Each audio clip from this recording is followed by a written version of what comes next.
Hey, everybody, Patrick Connor here, and welcome to the Knuckles and Gloves podcast. We're kind of leaning back into the true crime, but staying true to boxing and history. As always, I'm here with my dude, Aris Pina, copy box operator. Of course, my buddy and my brother in boxing history. What's up, man? How are you? How's everything, man? Everything's good over here. Yeah, dude, we've survived at least hopefully the worst of the winter. We'll see what happens from here, but we're alive and we're living another day to talk some good boxing history stuff and some compelling stories. We really are, man. This is we were discussing it earlier in the week about coming up with ideas for the new year for shows and stuff like that, right? And I mean, there's so many different stories you can come up with when it comes to boxing history. A lot of crazy shit has happened. Oh, I mean, even just recently too, if you want to talk about recent events, considering all the drama that's unfolding on Twitter at the moment, right? But Like always. like always, yeah, Ryan Garcia and all that other shit. But we're not here to talk about that. We're here to talk boxing history. And with that being said, one compelling story that we never really brought up was a fighter who made quite a name for himself in the late 1970s, right? As a light heavyweight, that is. So let's go back to the mid 1970s now, actually around 1975-ish to be exact. Is that when Bob Foster retired? Around then, right? Yeah, somewhere around there. Like, I mean, he ruled the light heavyweight I division mean, for he was light several heavyweight years. champion from 68 up until around, I mean, by the time he became champion 68, he was already had a decent sized career. So, like, by 72, he was getting a little bit older, Dipped 74, his toe into 75. the heavyweight division Yeah, unsuccessfully, yeah, unfortunately. exactly. Couldn't always had to scratch that itch and, get beat down for it. But it is what it is. Foster solidified himself as one of the greatest light heavyweights of all time. And even though it was a kind of meh division during that era, he still solidified himself as one of the all-time greats. He retires after getting a gift against Jorge Alhumada. Then it becomes this weird type of era where, like, it's kind of muddled. Like, you know what I mean? There's good, really good fighters during it. I mean, especially a couple of them like John Conti, who's a personal favorite of mine during that era. Like, Conti's awesome. Yaki Lopez was during that time. Jesse Burnett. You had other guys too, like Len Hutchins and Richie Cates. I'm talking contenders. And then you had the guys who were more, champions that during that point. Victor Galindez, who basically just ran the roost for a good number of years. And one of those guys during that era that, like, yeah, he was a solid champion, but one that he wasn't that. I mean, he was exciting, but like he was an ugly guy to, the way he fought, like he was always fouling. There was a lot of shit going on. He was an aggressive, like mauling counterpuncher, if that makes sense. And so, like, but dude didn't have a lot of, not one punch knockout power. So a lot of his fights would, go the distance or anything, but they were just nasty, bloody affairs. And that was more or less the state of the light heavyweight division. Also dudes like Mati Parlov and Eddie Gregory. So Eddie Gregory being the name that I'm about to bring up again in a second. So amongst all of this was a fighter who had started his career much earlier, back in, like, late 60s, early 70s, out in Miami Beach. Had some trouble earlier in his life, but seemed to have gotten, sort of a steady groove going on. Um, Racked up a number of wins, about 10 or 11 wins to his career, started gaining a following, got in some serious trouble that we'll delve into in a bit, and ended up at the infamous Rahway State Prison.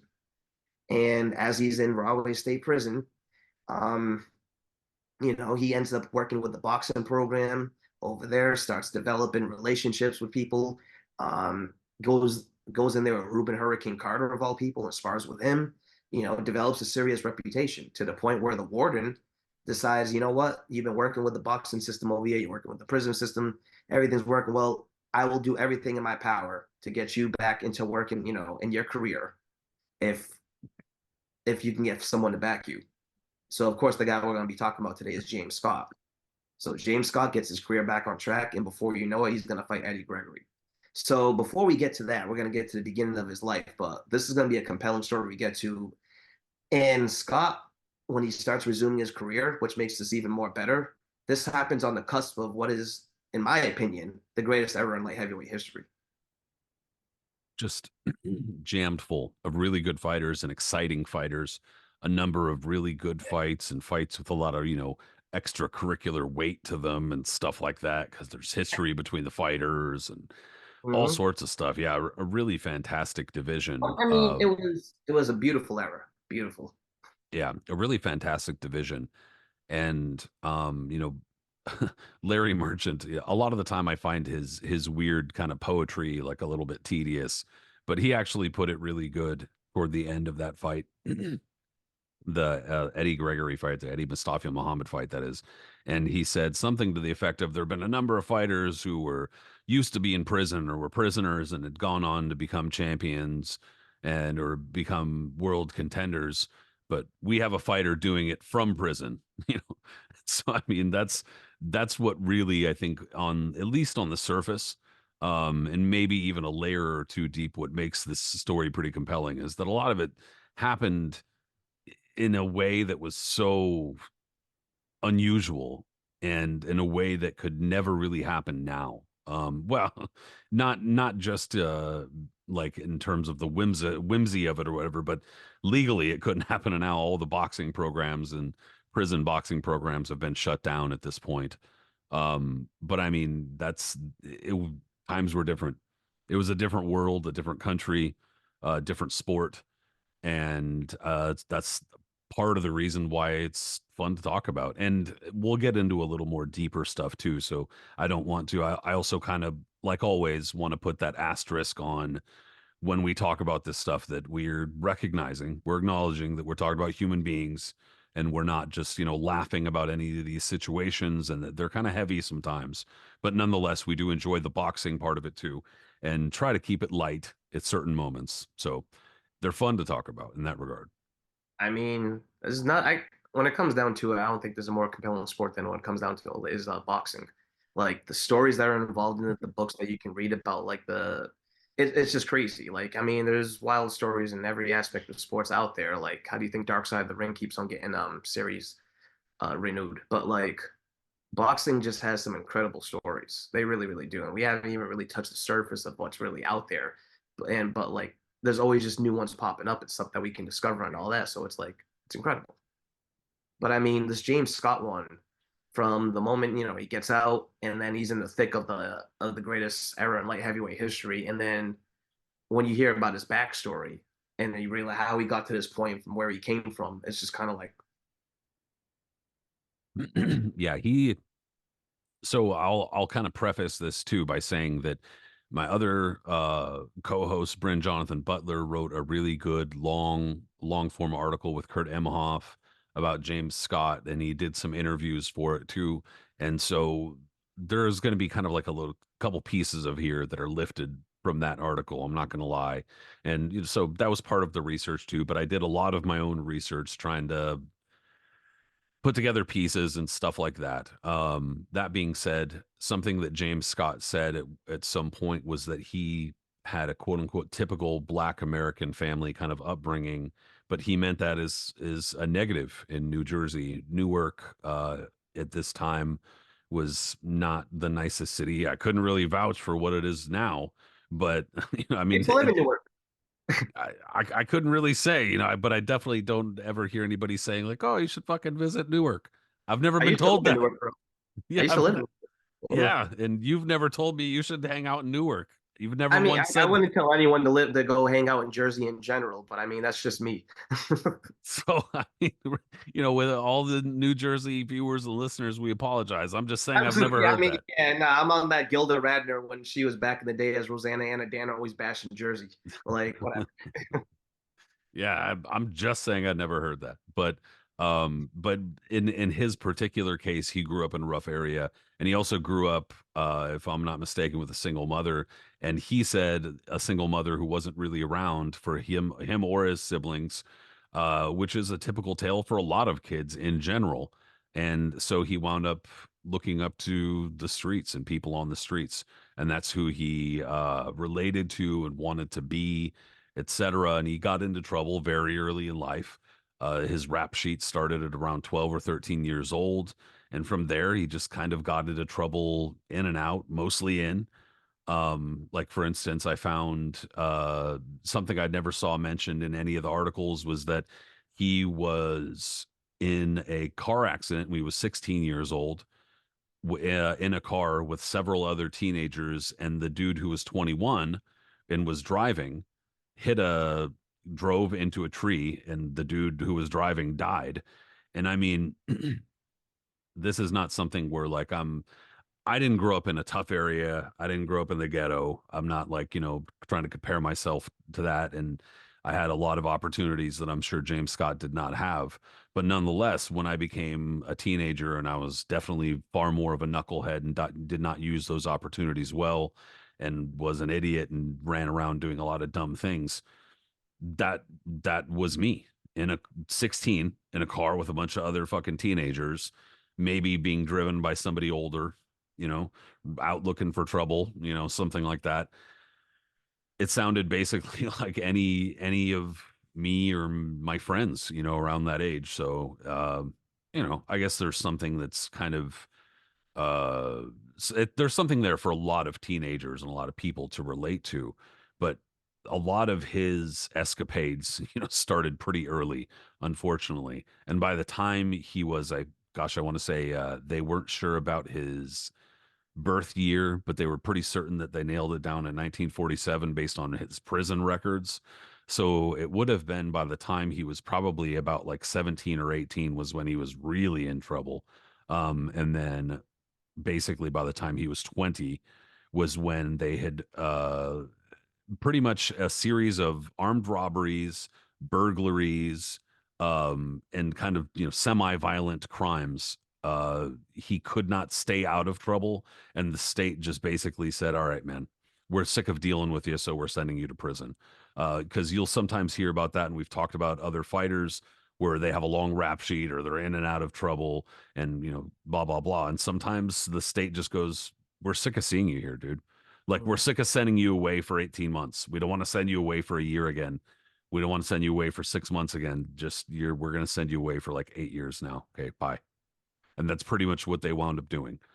So James Scott wound up in Rahway State Prison finally after a series of kind of, jailing instances. And according to him, that was basically where he found boxing or was introduced to boxing in prison. He was. There was an inmate over there that was quoted as saying when he met Scott, Scott was just a knucklehead going around bashing skulls with like, pipes and things like that. But he recognized that, there was a tough guy there and he talked to him and taught him how to use his hands. And like taught him, instead of like trying to beat people up with pipes or do whatever it was, like constructively become a boxer. Kind of like in the same mold we've heard about, like a foreman with the Job Corps and things like that, right? And eventually Scott develops one of those type of reputations where he's like, one of those guys you just don't fuck with. You know what I mean? In the jail system, and starts racking up wins in the system, like you said, in the prison system and things like that. And so now it's you get to the mid 70s, and before you know it, how does it? It's he gets moved over to somehow he gets like a work permit so that he's able to get to Miami. Yeah. So well, I'll talk about this later because there's just I got questions. Sure. There's some stuff going on that I'm kind of Yeah, but there was hmm, a way that he was able to get paroled to get to a like out of the yeah. state, able to get to Miami Beach, Mhm. and from there, that's when he eventually linked up with Chris Dundee, and that's where his affiliation with Dundee, and later on, like at that same time, with Freddie Pacheco, because if you listen to the broadcast when Scott was fighting, like you'll hear, especially on the NBC ones, Pacheco would be gushing over him because Pacheco was with him in his early career in Miami Beach. He was his cut man. He was in his corner for those fights. So he knew him very well. He knew him at the Fifth Street Gym. He knew how he worked. He knew everything like that. And so obviously he had a little bit of a bias toward him. So yeah, this is where Scott ends up now, and the time is around 1974. Yeah, so I'll definitely get into more detail about a lot of this stuff later, but the guy that he ran into in prison, the guy who more or less introduced him to boxing, or at the very least encouraged him to, steer his energy that way, was a guy named Alvin Dickens or Al Dickens. Al Dickens. Yes. And so that guy kind of became his de facto prison manager. I mean, and it's almost like a movie, you know what I mean? Like when they have like the prison movies and there's like a whole like little commissary and trading black market system type of shit, and it's like that. People have little positions and jobs and stuff like that that aren't official titles, but nonetheless they do that. And that's kind of how it wound up being. This guy Al Dickens was like his manager, and at what exactly capacity, I don't know. Like they're even in Sports Illustrated articles at the time and stuff like that. Like they don't really seem to ask too many questions about it. They're just like, "Oh wow, that's a funny idea. He's got a prisoner manager." So that's kind of just they just accept it. But nonetheless, yes, he winds up getting out on, I guess, good behavior and being paroled. And according to him, at some point, I don't know when, because it sounded like he was mostly in New Jersey, like because he was getting in trouble in New Jersey and shit. But according to him, at some point in an interview much later, he said he quote unquote grew up in Miami. Nah, absolutely not. Of Yeah, that's what he said. So I mean, I'm not going to contradict the man, but I course. don't really could have seen when, because he was getting in trouble back in New Jersey. So, but that's what he said. So in any case, he winds up finding his way out to Miami, like you said, Chris Dundee and Angelo Dundee, but they're running the Fifth Street Gym.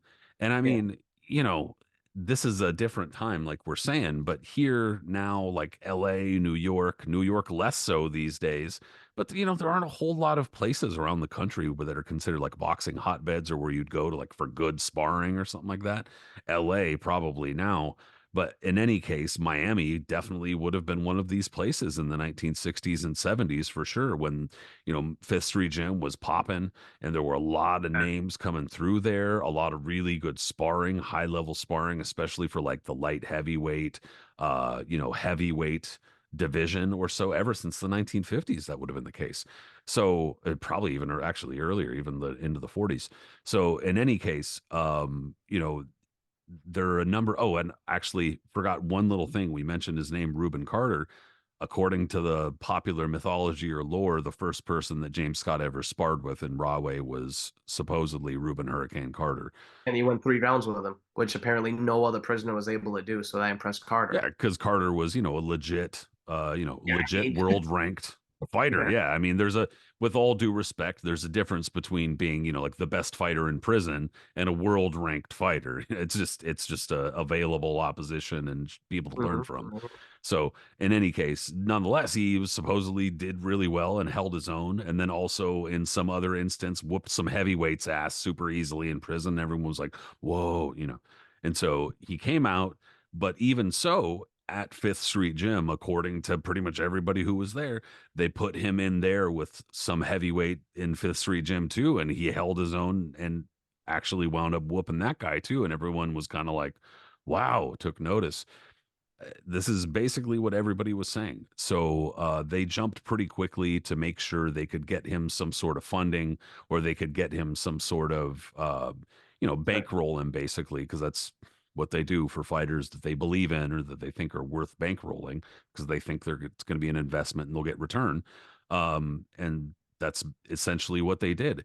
There's some question as to whether or not he had actually started his career earlier than what they officially say, because there's supposedly some records of him fighting exhibitions prior to his official pro debut, but whatever. It doesn't really matter that much. The point is, like you said earlier, he went several fights, including in his second pro fight, he beat the brakes off of the father of Jeff Lacey, Hydra Lacey. And also in his pro debut, I don't have the book in front of me, but Phil Berger, the Punchlines book that he did Mhm. back in the early 90s, was a collection of his articles. One of them was on James Scott. And I think it Yeah, it was was from before, Esquire, I think. yeah, 1978, either before the Gregory fight or after, around that time or something. But excellent article because it goes really in depth about everything that went on with his life, his career, his subsequent arrest, all that other yada yada yada. But I believe off, and again, I haven't read this article in a minute, but I think they said in his pro debut, Scott goes there. I think he was wearing like jean shorts and some sneakers. Like he wasn't even like really prepared for anything. And according to him, and he does get dropped, right? He fights a guy named John L. Johnson who was undefeated. And Scott gets dropped in the first round and then comes roaring back to stop to stop Johnson. Everybody at the auditorium in Miami Beach gets on their feet. They're going crazy. Probably by all accounts, it was a very exciting and good rumble that Scott became a crowd favorite immediately just off of his pro debut. And then after that fight happened, after the main event or after the card ended, they asked him to come back into the ring again. They said, "Ladies and gentlemen, once again, James Scott." And he went back in the ring and they all gave him a standing ovation. So after a pro debut like that, and everyone kind of falls in love with you because you have one of them type of rocky back and forth wild brawls. Yeah, it's easy to gain good reputation. And like you said, man, Miami, even with all the world champions that would go there and all the top contenders and people that came out of their gym, there was a plethora of like really experienced veterans and journeymen and others that were always lingering, still fighting. And I mean, Christine D and the Dundees in general, there's never they always had like a revolving door of opponents that they were going to put you in with, whether some of them were sketchy and And came they in had a with lot of associations. So there were always fighters coming from here and there and other promoters and absolutely, yeah. managers coming through always.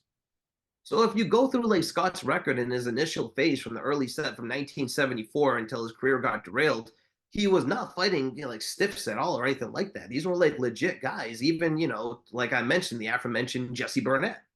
Earlier in Burnett's career. You look at a guy like Burnett and you look at his record, he fought everybody you could possibly imagine, was a pain in the ass for everybody too that he fought. So these were good guys on his record. And judging by box rec, other recognizable names you might notice would be like a David Lee Royster or Baby Boy Roll, Ray Anderson. Like these Ray were guys. Anderson, yeah. Yeah, absolutely. These are all good fighters. And Scott is fighting these guys within like his first 10, 12 fights. That's really impressive back then. They were not babying. They were not trying to build his record up fighting a bunch of suspects in cans that some of those guys in Miami Beach were back in the day. Look up the name, for instance, for people who are listening, look up the name Al Miglarado, who's a fascinating character in itself. Yeah, we might do a show on him one. I mean, that is a wild ass story from top to bottom. So, like, we probably will. But regardless, back to Scott, like, that was, he had an impressive thing going on for his career early on. Yeah, the I mean, I'm not going to say that they were like world rank contenders or anything like that, but they weren't pushovers. They weren't No, set no, up not at all. dudes. These were all like solid guys that most people in the beginning of their career would not be forced to fight Yeah, in their first 10 fights. and for a guy who doesn't have an amateur career at all, much less a lengthy amateur career, we're not talking about Lomachenko who fought 350 fucking times as an amateur, and then like he's fighting for a title in his fifth pro fight, and people are going, "Whoa!" Don't get me wrong, but Yeah. but regardless, no, he wasn't in there with pushovers, and he was learning the hard way. And so as a fighter, it was already a pretty compelling story because he had already come out of prison. He had already kind of seemed to turn his life around. The problem was that he was starting to have success, and especially after the Jesse Burnett fight, um, he was kind of feeling himself a little bit. And according to the reports, he was breaking his parole and going back to Newark, like Yes. going back home and visiting home, which he wasn't supposed to do. I mean, you can't cross state lines if you're a felon who's like out on parole and shit. Like there's a whole bunch of and I guess just a kind of another little asterisk here, just in case anybody's listening to this or watching this, and they're just like, oh, here's the cop shit. Like, I'm not gonna speak for Aris, but like on this show, you're not gonna fucking catch us like doing a bunch of support for cops and a bunch of like. What do you mean you can't speak for me? Of course, we I know mean, how I'm that. just saying, you know what I mean? I'm just saying on this show, you're not gonna catch us doing a whole lot of, Yeah, yeah. Well, we're not going to be, cheerleading for cops. We're not going to be cheerleading for the justice system, all that type of stuff. And I also try to make sure that people understand that some of the stuff that we're reading and reports we're reading from are coming from like police reports. And so they have to be oh, this taken is. with a I mean, grain of we're just salt. giving you facts of how it unfolds and For how it sure. is. There's no like bias on one way or Yeah, yeah. another. We're not trying to make any It's just a statements story. like that. It's literally a story being told. But regardless, he broke the rules. He knew what the rules were, or at least what his limitations were as a prisoner on parole or a former prisoner, and he broke them and he got caught breaking them. But apparently, his standing as a fighter was kind of overriding whatever minor trouble he was getting into. The problem was that at some point when he went back to Newark in 1975, he had, I mean, this is kind of where it gets like murky here, but let's just say for the point, yeah, for the point of not getting tripped up in the details of the crime, let's just say that James Scott's car was identified as a car involved in a crime that had to do with drugs and murder, and that he was notified of this. And when he was notified of it, he basically he like turned himself in. And that when he turned himself in, the cops found evidence that linked him to the crime. And so he was immediately indicted for armed robbery and for murder, which, needless to say, put a stop to his career. And before too long, he like I said, just for the purpose of kind of moving forward with the story, so we don't get hung up, talking about the details of the crimes, because we get to that in a little bit. He petitioned.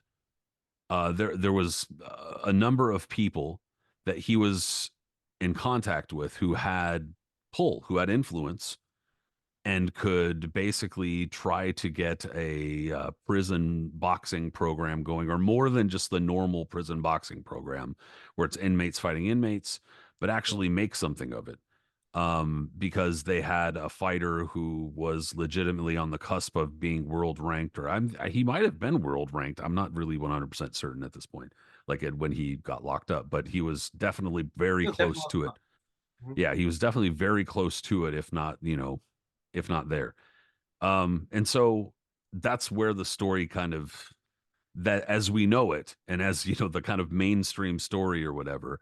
So sure enough, the TV networks are for whatever reason convinced that maybe, yeah, I guess they can set up and get some fights going in Rahway State Prison in New Jersey. And that's exactly what winds up happening in 1978, the very first fight against Diego Roberson. James Scott scores a second round knockout, and I think that's where this portion of the story really starts to kind of take off. Yeah, absolutely. So, it was 1975 when his career got derailed. And according to Scott and a lot of other sources, he was on the cusp of potentially fighting John Conti um, for the WBC light heavyweight championship. Um, Whether or not that would have come off, and this is, I'm not even talking before Scott even got in trouble. Like, I'm not even sure. Like, maybe he was on the cusp of that, but like, he did have a number of impressive wins. Burnett was only 9-0 at that point, so I'm not sure how ranked he was himself before, like, for James Scott to warrant himself a title fight. I mean, at the same time, though, like, yes, he probably was like kind of, he was definitely being featured in a ring at that point in a couple other magazines, and like, on the verge of like moving up to where he was going to be in the top, in the higher portion of the top 10, and with the way his career was going. But yeah, he got caught up in a murder charge where he was back in Newark, like you said, and there was a situation where him and a couple of accomplices apparently went to this apartment to go try to score drugs.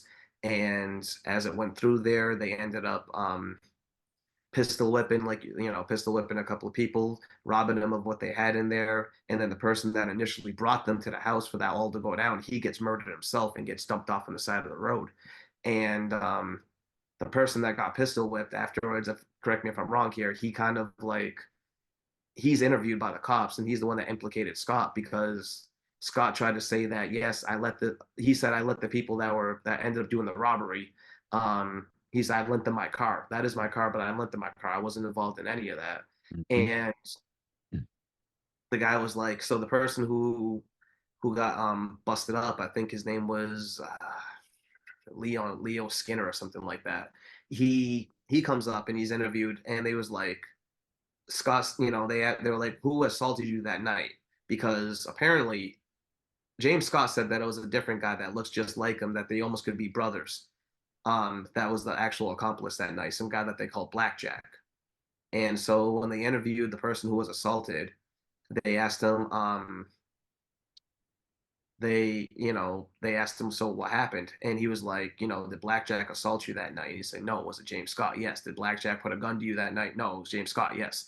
And so the guy that was assaulted, he even said as well, yes, they looked very similar alike. Like they looked alike, but clearly there was differences and they implicated Scott. But like you said, long story short, he ends up going to jail for that, and his career is now derailed. Like, it You're was actually you're right, and you should kind of mention some of the details because that's part of why they got the boxing to the prison is because he put up a good story like about a good denial, yeah, and so yeah, that's part of how he was able to convince them, and he was very charismatic, and so that yeah, you're right.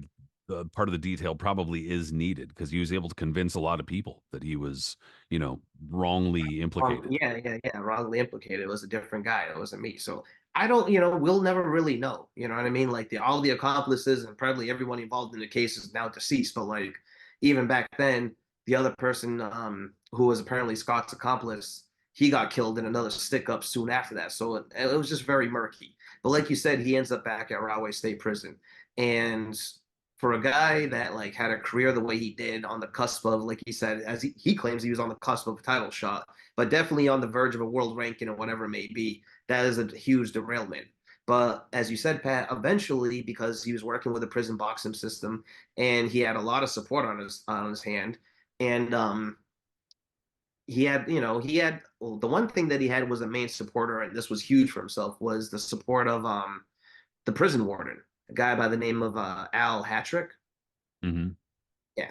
And Hattrick was one of those guys that was like at the time much more modernized than others in terms of like wanting to like try to help prisoners at least do more stuff, right? Am I being correct in that? Like, like help, I mean, just like do shit outside, like, maybe like make them more refined by giving them more freedom by doing things like trying to help them or whatever it may be and blah, blah, blah. And so, like, he, there was a lot of controversy involved in that because everyone's very dead set in their ways, investly in the prison system. But he was instrumental in trying to help James Scott because they had a prison boxing system over there, and Scott was like helping with them and training guys. Notably, the brother of Dwight Braxton, Tony Braxton, was one of them. Dwight Braxton, who we'll bring up later on, was around Scott during that time in Rahway. They were sparring like it was a positive thing that they had. You know what I mean? It was like something that all the prisoners were like enjoying to do, and it was a popular alternatives of what they were able to get involved with over there. So Hmm. Hatchback told him, I'm going to be able to help your career if you can find someone that's going to be able to help you like back this. Then I'll do everything in my power that we can like get your career back on track. You'll just have to do it here. And then that's when James Scott, like you said, very charismatic, and he's also well read and everything like that, well written. He starts writing letters to everybody you can imagine, everybody you can just cold writing, everybody trying to get involved. No one bites except for one guy, Dwight Muhammad, and that's when this thing starts starring again.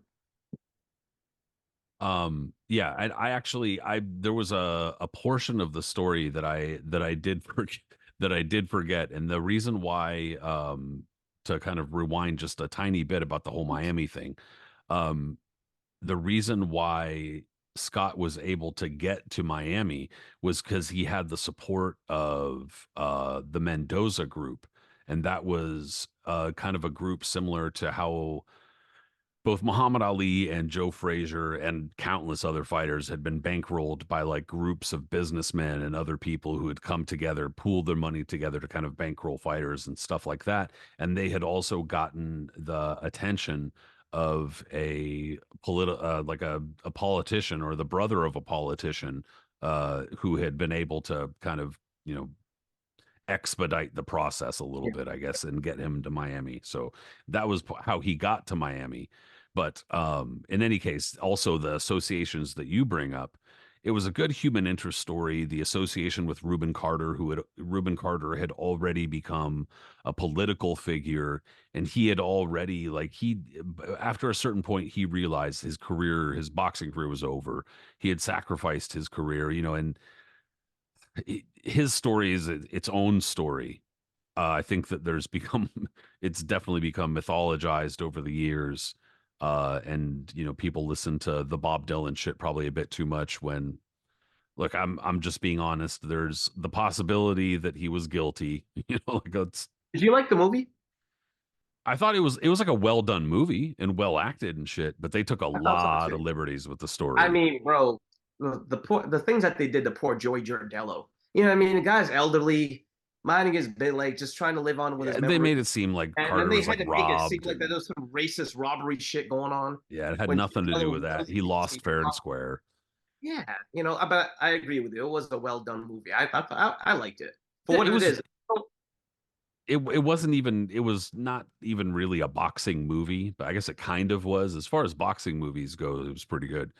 But yeah, they took a lot of liberties with the story. They took a lot of liberties even just with the backstory of the crime. Because they definitely made it seem like people were like out to set him up the entire time. I And it mean, was they made like, up that detective, didn't they? well, and they made up a lot of shit about like evidence and stuff like that. And anyway, I'm not saying that he was guilty. I'm just saying that I think the popular lore with I'm sorry, with Reuben Carter was that he was like, he was super wrongly imprisoned and this and everybody knows it and it was super obvious when like that's definitely not the case when you read through anything with the court case. It's not. That's not Saw the him at the case at Hall of all. Fame once, actually. That's not to say, Oh, I no, I'm not. I was gonna just get to that. I was like, I saw him at the Hall of Fame once. I didn't get to meet him. might He be a showed very up on the nice grounds. dude. I don't know. He showed up and on the grounds. He and said if hi to like two people. Some people tried to roll up on him, and then he just left.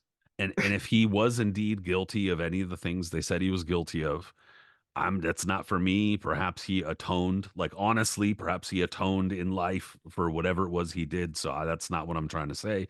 However, just simply saying by the association, James Scott, that association, it was kind of, I think, a lot of writers, a lot of magazines, newspapers, TVs, stations, whatever, saw that and went, "Oh, look, here's another Reuben Carter. Here's another story that we could jump on.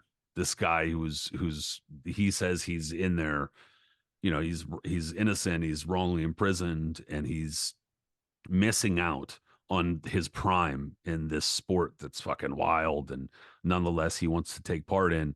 And so it itself, like with the associations, and also he added some connections too. It was a good story. And yeah, it's crazy even the thought that they would bring like TVs and opponents and everything and set up a ring and shit like that in prison. Like, holy hell. The thought of even doing that now is so out there that it sounds like that's from some fucking, dystopian fucking novel or something. It's crazy. All right, so like it's interesting. So Murad Muhammad, who obviously we would go on with more fame working with like Roy Jones, and then later on that wild ride with Manny Pacquiao, he gets involved with James Scott. And again, for a young promoter who's trying to make a name, not a guy like Don King who's already established and like he might find it interesting, but also like an inconvenience, or Bob Arum at the same time. Like Muhammad is a young promoter who's trying to make a name for himself. He does have connections and everything like that to it, not as big as everyone else, but this could be a good way for him to get involved in things. Like I could see why he would jump on something like that. Like you said, it's all about the story, right? So Scott comes back finally after like a 3 year hiatus or so, and he knocks out a couple of guys. I mean, like no one really huge or anything like that, but just a couple of wins. And at that point, they're able to lure in at this now the WBA's number one contender, Eddie Gregory, soon to be known as Eddie Mustafa Muhammad. And Eddie Gregory at this point, we're talking about the cusp of like the light heavyweights. They're on the rise at this point after Galindez. Gregory had already been there for a minute. He wasn't even really a part of that era. He was a little bit before then. The same thing with the guy on my shirt, Yaki Lopez. Those guys were still from like slight. They were like the in between like Bob Foster until the late 70s when like Saad and Marvin Johnson then were already there too. Saad was already there to a small degree, but he was like rising in his career. All those guys were still building up. It was like a slow build. And then by the late 70s, when you had Eddie Gregory moving over the Rahway to fight James Scott, you had Yaki Lopez at the top. You have this guy over here on my shirt, Mike Rossman, who upset Victor Galindez briefly to become WBA champion, who at the time for the James Scott Mustafa Muhammad fight was WBA champion. So there was a whole lot of moving pieces over here. And when Eddie Gregory decided to go to Rahway State Prison to fight Scott, he was looking at that as just an easy payday. That's all it was. Like he was looking at a dude who was in prison, knocked out a couple of stiffs in his words. And even though he had a career before that, there's levels to this. And if he's just been fighting guys and beating up other, inmates at Rahway, how is he going to fight the best in the world? Gregory, at this point, had been a long-standing pro, fought a who's who of the light heavyweight division up until then. Had a decision over Saad Muhammad, lost a very, very close decision against Victor Galindez, and was just always near the cusp of, breaking through. The thing with Gregory, though, was that, like, for all of his talent, he can just kind of be lackadaisical sometimes. You know what I mean? Like, he would just go through the motions. And it would be frustrating to everyone watching him because he was such a natural talent. If he really put his shit together, he would whoop everyone, which he would on some occasions. But then on other times, he would just kind of go through it. And if he, at this point when he goes to Rahway, he's a 4-1 betting favorite with just the normal crowd and like everyone around there with the betting odds. And even in prison, even though everyone wants Scott to win, and Scott's a big favorite among the prisoners to, fight Gregory, Gregory was a favorite among the prisoners, 3 boxes of cigarettes to 1. So that's what was going on over there. Yeah, the currency, the prison The currency. currency, yeah. Yeah, it's not just shit they say in movies. I guess that's legitimate. Was definitely Um, legitimate. And if so this was like a big thing going on. And it was a HBO big production too. was a big, very big production. And so HBO, who was still in their infancy in terms of airing fights at this point, this is 1978, mind you. HBO was just getting into the early days of sports. All right. So back in the late 70s, not only were they just airing the random boxing match where it might be like an early Sugar Ray Leonard fight because he was already a commentator for them, or Larry Holmes at this point hasn't even debuted on HBO, or just other random fights like that. They even aired WWE, WWF back then, events from Madison Square Garden. This is where they were at. So they're just trying to build a following, kind of get anything. The fact that they're going to have the #1 contender of the light heavyweight division fight an inmate inside Rahway State Prison is something that they're not going to pass up. The other networks probably will because they don't really know James Scott as an entity like this. They just think it's just a weird thing. But the fact that HBO is like, you know what, fuck yeah, we'll jump on that. That sounds really cool as hell. So off went Don Dunphy, Sugar Ray Leonard, and Larry Merchant to Rahway State Prison. Man, and it was a pretty good fight. Like A hell of a fight. I mean, it's a really fun kind of like production to watch, which is of course it's on YouTube. You can go find it. And it's it's like about an hour 10 minutes or something like that broadcast. So you get to see pretty much the entire thing. They interview some inmates. They basically they kind of do a whole pre-fight segment and stuff like that, and it's pretty cool. And it's definitely unique, although at the same time it's basically what you would see for most boxing programs. It just comes from a really weird place. So but that being said, the fight itself is very good, and it basically serves as, I mean, I'll let you describe most of it, but it serves as kind of a coming out party to James Scott. It's definitely an introduction for him to the world. And I mean, there's a lot of hyperbole that you wind up hearing on the back end of the fight and everything, but the fight itself, an eye opener. huge eye opener. I mean, again, how many people? This is back in 1978, right? Scott has a compelling story, but there's no way you can watch footage of his fights from before then. There's not like any of them shits were filmed. And all you can do is just kind of read accounts about his upbringing and what happened to him and how he's in jail and stuff like that. So any logical person who was following boxing back then, thinking, okay, an inmate that had a dozen pro fights 5 years ago, how is he going to beat the #1 light heavyweight contender who's been dominant, fighting competition, top flight competition, staying active because Gregory was an active fighter and everything like that. So it just didn't, it just looked more like, I want to say circus act, but just more like a curiosity thing where Gregory is staying busy and was going to give him publicity because he went to prison and beat their best, they beat their best inmate before he goes on to fight Mike Rossman. That's how it was more or less looked at. You know what I mean? And the first round, it kind of looked like that too, because Gregory was, he seemed more confident, and um, James Scott seemed more of the sense that he was like trying to find his footing and just get like a grasp of what was happening. But once he got an idea of like, by round 2, there was a whole different story. That's when Scott was like, all right, I've got a sense of what's going on in front of me. Gregory can't do shit with me right now, and started taking command. And he had this like sort of a peekaboo style, but not quite in the sense where he was leaping in with shots that you would see Floyd Patterson and later Mike Tyson do. But he would have his hands kind of right there, move in, and but everything was so concise with him. He was strong, and he was like the pressure that he put on you. And Gregory, who clearly was not expecting a fight like this, was just kind of like, oh, holy hell. And they started taking a beating from it. Each round, he was getting more and more sustained. And you hear the announcers getting more wowed by what they're watching because no one expected to see anything like this. And Sugar Ray Leonard, especially, he was really impressed by what he was watching by Scott and Don Dumphy himself and, Larry Merchant. It was incredible to see as each round you would see this guy that no one thought was going to be able to do this start beating the hell out of Gregory to the point where like Gregory starts having a nasty, mouse under his eye and stuff. And even then, Scott took a couple of rounds off. Around 6, round 7, Scott kind of coasts a little bit and like lets Gregory take the lead, but he's still not letting him completely dominate. He's just relaxing a bit, and then he revs it right back up around 8, 9, and 10, and just beats the shit out of him. And it's kind of fascinating, It's like if that's a coming out party, that is you can't write something better than that. And you gotta love the commentary too. At one point, I think it was Merchant who was like who brought it up. He was like, oh, Don. He was like he's using kind of a peekaboo style that Customato used, and like obviously Don Dunphy being the voice of the golden age of boxing of the 50s and 60s did every Patterson fight, and you hear him, oh yeah, absolutely, he looks kind of like Floyd, and the way he says Floyd Patterson was just, or any of those guys, like the way Dumpy would say it was just nice, right? And nostalgic sounding. And he was like, oh yeah, he does sound, he does look like Floyd Patterson, except he's not jumping in Looks like an a awful wild. lot like Floyd Patterson. Yeah, Like, exactly. Yeah, why does yeah. every fucking person sound that way back then? And the way he said it, and then he was like, except though he's not jumping in like a wild gazelle or something like that, like Patterson did. Just not using his gazelle punch. Yeah.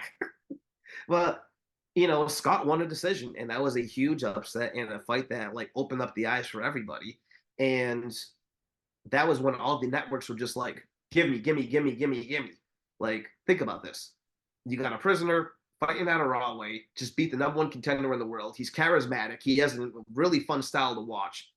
And clearly He'll do promos for you. He'll do it all. and like this is just, ratings thrown at you like this, basically. Like everyone's gonna be compelled to watch something like that. So that's where we're at. And it's that classical fucking mixture that we are very familiar with now, especially with like Jake Paul and everything, where they're well under the fucking understanding that people are going to tune in because they're mad and they can't fucking stand the idea of a fucking prisoner doing this shit. They're going to Mm-hmm. tune in and watch the fight all the same and they don't care. So they, start to understand, okay, well, let's bank on this shit. I mean, I don't know that it's like that for James Scott. I think that at least on some level, he really believed in himself, and which he should have, especially after that fight.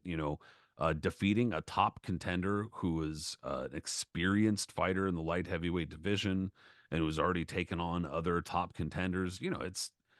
This is a Yeah. massive confidence booster. And it's one of those things that it's like at this point, if you listen to him after he beats Eddie Gregory, later on Mustafa Muhammad, he says in the interview afterwards, he was like, you know what, I'm gonna give him a rematch after I beat Mike Rossman. Because that was his whole plan, was that he was thinking he was gonna fight Rossman. Rossman's dad was there, probably scouting Gregory more than he was trying to scout James Scott. And I'm sure his eyes were open. He was like, you know what, ain't no way we're gonna have my kid fight that motherfucker after that fight. But it became moot anyways because Jimmy Rossman. DiPiano is a classic scoundrel of the era, dude. Trust me, the guy's a scoundrel. I'm sure. And after Rossman ends up losing a rematch with Galindez anyways, what ends up happening is that Galindez was initially supposed to fight Marvin Johnson.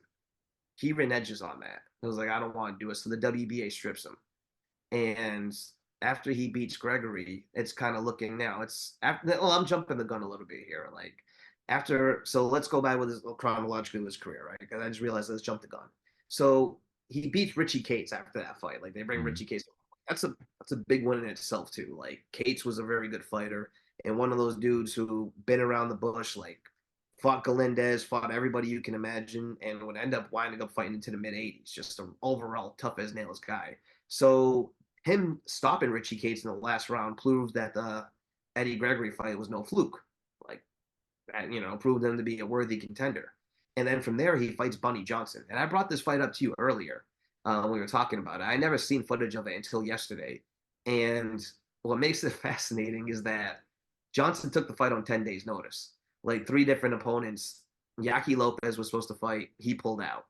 Vonzell Johnson, another light heavyweight contender from that era, was supposed to fight. And then he pulled out. And then Jerry Celestine, another contender, he pulls out. So Bonnie Johnson, who I know we've talked about on the show before, and a very tough, guy overseas guy. First black British heavyweight champion. Yeah. And a dude who would put an absolute whooping on Mike Corey a few years later. Oh yeah, that was bad. Yeah. He takes the fight on 10 days notice. God bless him. And unlike, the Richie Cates fight, the Eddie Gregory fight, this one where that was held, like those fights were held in a big hall, like with paying customers, while the prisoners were kind of like held in another place, Yeah, they had to watch on some like closed Yeah. circuit TV in another room or something. This fight with Bonnie Johnson was not held anything like that. This was held in an open field somewhere in the prison yard on a ring constructed by prisoners. And it is the biggest ring you could fucking imagine, bro. It is huge. Like you can fit like 100 people in. That was a gigantic ring.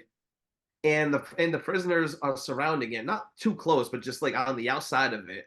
There was no paying customers. They did say on the announcement there was no paying customers, but the prisoners watched it with like a 10-foot wide, like tall chicken fence holding them over. Hostile territory to say the least. Jesus, dude, yeah, fucking live from Folsom Prison. It's fucking crazy. God bless Bundy Johnson for that, man. I mean, he's a guy that doesn't get talked about enough and a very tough guy. Well, and I mean, in reality, it was probably pretty safe. Like, Of course it was. I'm not talking about a safe like just in general. But it's just the atmosphere of the whole thing being there. I'm just saying, like you're not you're this dude's got home prison advantage like a mother. You know what I'm saying? But I mean, like you're fighting in a prison. If I were a fighter, I'd be like, this is fucking weird, bro. What are we doing? I got to give the fighters who went in there credit, because they didn't have to. A number of these fighters could have just gone and fought whomever anywhere, so they didn't have to do this. So you got to give them some credit because they were stepping into a weird situation too.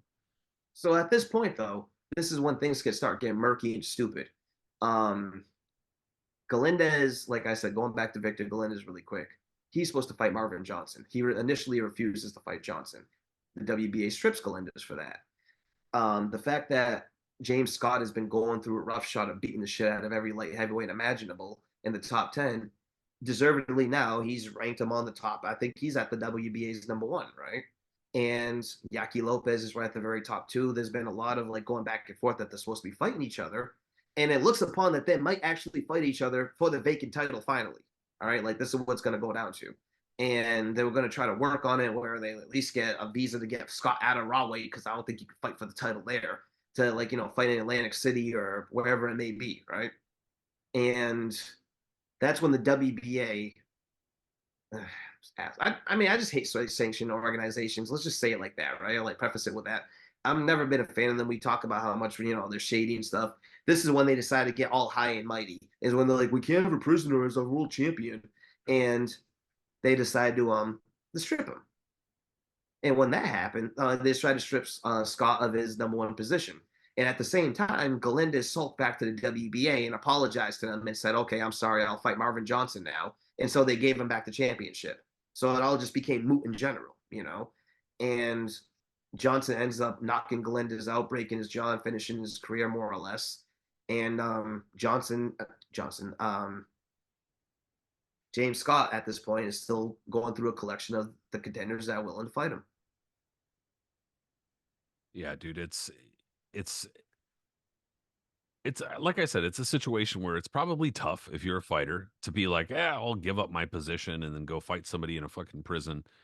But I mean, the sanctioning organizations, they pick and choose when to be, you know, ethical and moral and stuff like that. And this was a situation where all throughout the 70s, uh, first of all, the WBA was fucking with the light heavyweight division, something fierce. I mean, both sanctioning organizations were, but we talked about this the other day. Bob Foster, part of his bitterness that lasted into his old age, perhaps until death, because the dude was just a bitter, bitter man about his career. And a big part of that was that he had been stripped of the WBA light heavyweight belt. And then Vicente Rondon wound up getting more or less gifted the belt. And then Bob Foster was pissed off that he had to reunify that fucking belt and absolutely took Rondon's head off. Like, the guy, that was a brutal. You could tell he was mad when he scored that knockout. Bro, he ruined poor Rondon's career, man. He was mad. Rondon gets caught up on the ropes and then he just fucking just crashes him. But, the point being the WBA had been dipping their fingers into this shit way too much. And then again, they started getting a little bit too handsy and they had voted at their annual convention at like, it's some crazy rate. Like, they had like 65 people voting and it was like 64-1 to strip him of his fucking his ranking or something like that. It was crazy. So why, who, I don't know. Why did they abruptly kind of decide to do that? I don't know. But clearly, I think that this was at least part of when James Scott started to develop the idea, or maybe just push the idea that, kind of the people in boxing were out to get him too. Absolutely. It was, you would hear it in his interviews, while he was constantly challenging guys, either Saad Muhammad or Michael Spinks, who was on the rise at that point, or anyone else that he wanted to name. Like Rossman was on his list for a minute. It was a bunch of different guys he was always calling out, but he would always say the same thing, that people trying to hold him back. There's different devices. And he was constantly at this point too, writing to all the different boxing magazines. It was very common during the early 80s and late 70s to see a letter in the Ring magazine from the comments section, the one that be addressed from James Scott, talking about how everyone's ducking him and for various reasons, and how the sanctioning bodies are against him. And he had every right to feel that way, especially with the WBA, how they screwed him in that way. They basically used him to push forward their own agenda and then dropped him. And who's to say that if Scott was able to get a chance at the championship, that he might have been paroled if he became champ? I don't know how it would have worked, but I mean, it would have been a unique situation, but he was never given a chance at that. And what sucks is that he did deserve a shot at the title at that point.